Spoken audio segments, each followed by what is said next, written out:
je suis maître de conférence dans cette université. Je vais vous parler de sexualité de parasites. En effet, le Kama Sutra parasitaire reprend le motif des Jardins des délices de Jérôme Bosch. Il est inspiré par cette œuvre de Jérôme Bosch, mais aussi par les mœurs parasitaires. Il y a beaucoup de choses à dire sur ces êtres qui sont fortement romantiques et j'espère que je vais arriver à vous convaincre que les parasites sont vraiment à rentrer dans les choses de l'amour. Vous pouvez par exemple remarquer que sur le premier cadre de cette illustration, il y a une forme assez particulière, une orchidée avec un buste d'homme dont les parties génitales se font butiner par deux abeilles.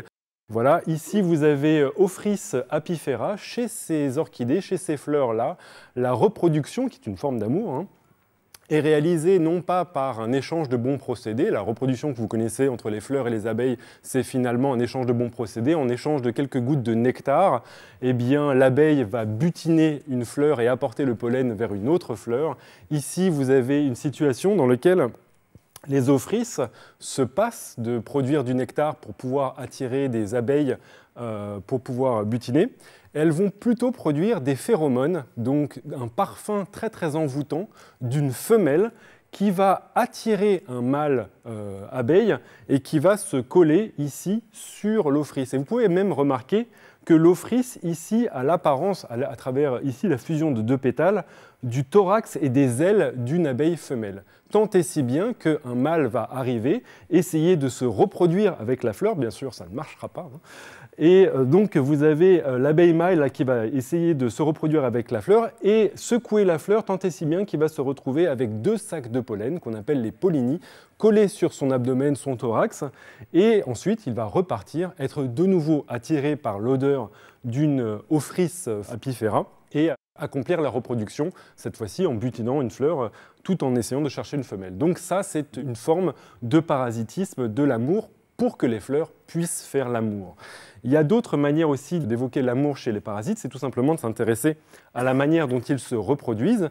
Et ici, dans cette illustration d'Alain Prunier, on va parler de 4 exemples intéressants de parasitisme et d'amour. Notamment, je vais vous parler donc de 2 cas intéressants, celui des baudroies des abysses et ici un crustacé parasite qui s'appelle Acanthochondria cornuta, pour lesquels en fait le partenaire sexuel est devenu le parasite.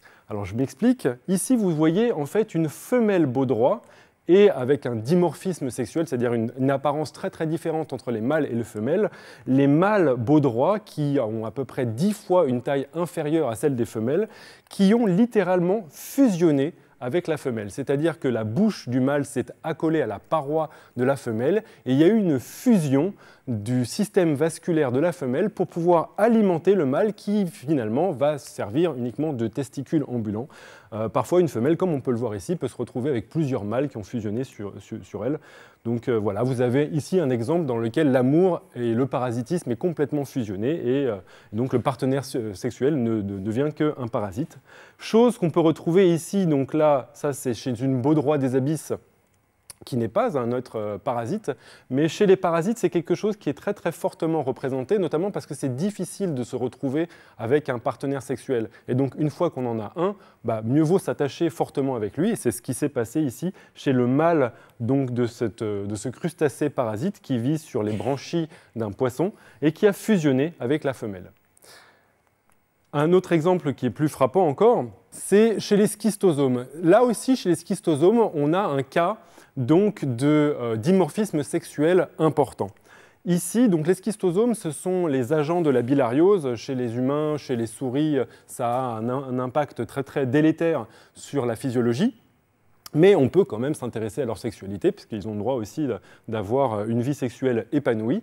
Et en plus, elle est fortement romantique. Ici, vous avez donc un dimorphisme sexuel avec ici l'apparence de la femelle qui est fortement vermiforme. Elle a l'apparence d'un ver et elle est maintenue très très collée contre le mâle qui, lui, est coupé en deux et forme une sorte de manteau dans lequel il va envelopper une femelle, ce qui a laissé souvent penser les naturalistes et les parasitologues qu'on avait une forme quasi parfaite de monogamie chez ces animaux parasites.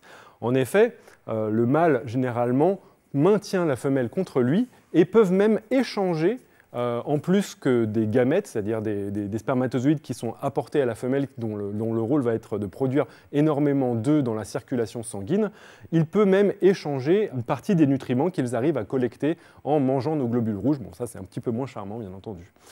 Et la monogamie des schistosomes, en fait, elle a été mise à mal récemment par plusieurs études qui datent depuis les années 60 et dont on a aujourd'hui des images, comme par exemple ce cas assez marquant d'un mâle qui tire la femelle d'un autre mâle. Donc vous avez de vols de partenaires sexuels qui arrivent entre parasites, qui montrent que la monogamie, c'est une affaire de situation, de contexte, en effet.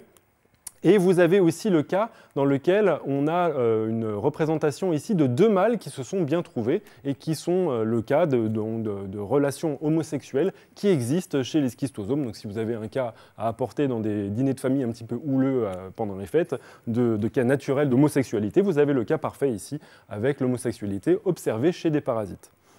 Et puis, il y a un petit peu plus de romantisme quand on voit la véritable monogamie fusionnelle qu'on retrouve chez les diplozoones. Diplozoones, c'est le nom d'un animal qui veut littéralement dire double animal. En effet, lorsqu'on les retrouve sur leurs hôtes, qui sont généralement des poissons au niveau des branchies, on peut s'apercevoir que les animaux là forment une croix et qu'il existe en fait en réalité deux animaux qui ont fusionné. Ce sont des organismes qui sont hermaphrodites, c'est-à-dire que chacun des vers porte à la fois des testicules et des ovaires, et à l'état larvaire, ils sont séparés. Mais lorsqu'on se retrouve dans des branchies de poissons et qu'on est à la recherche d'un partenaire sexuel, c'est très très difficile de trouver un autre partenaire sexuel. Donc dès qu'on en trouve un, généralement on fusionne avec lui quand on fait partie de ce groupe des diplozoones. Et là c'est parfait parce qu'on peut du coup fusionner les testicules avec l'ovaire du partenaire et inversement, et échanger pendant tout le temps de leur vie gamètes mâles et gamètes femelles pour pouvoir se reproduire à l'abri dans des branchies dont on va bien entendu se repaître pendant le restant de ses jours. Donc voilà, finalement, le romantisme des diplozoones peut être figuré par cette croix qui a été représentée ici par Ernst Haeckel, qui était un fameux naturaliste. Mais moi, ce que j'aimerais bien vous convaincre, et qui fait l'objet du dernier chapitre de mon livre, Moi Parasite, c'est que peut-être que nous, on peut se mettre aussi à aimer les parasites. Alors vous allez me dire, il y va fort quand même, là. Aimer les parasites, c'est peut-être un petit peu trop dur. À vrai dire, si on s'intéresse à l'impact qu'ont les parasites sur l'environnement et sur de nombreuses choses, on peut s'apercevoir qu'on doit remercier les parasites, en tout cas pour énormément de bénéfices.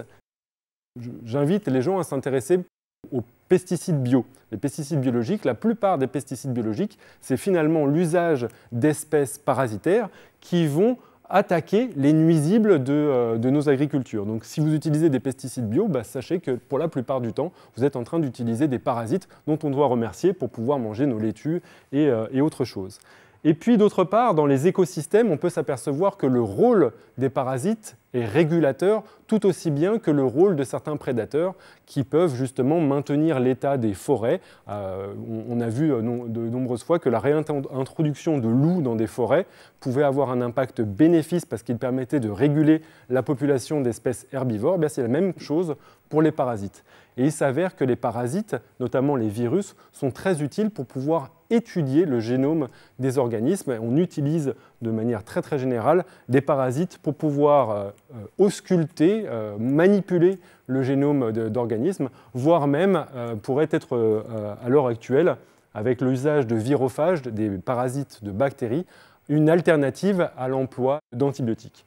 Donc voilà, et puis une autre dimension, c'est que tout simplement certaines caractéristiques des humains, comme le fait que nous possédons un placenta, auraient pour origine la présence de virus qui permettent justement de diminuer le système immunitaire de la mère pour pouvoir accompagner la présence d'un fœtus dans le corps, et aurait donc pour origine une sorte de mutualisme qui se serait installé entre virus et êtres humains, voire entre mammifères depuis des temps immémoriaux. Donc voilà, aimer les parasites. Je ne sais pas si je vous ai convaincu de le faire, mais en tout cas, j'étais content de pouvoir le faire dans ce temple de l'amour en essayant d'initier une réflexion sur ce que c'est que le parasitisme. Je vous remercie pour votre attention. En tout cas.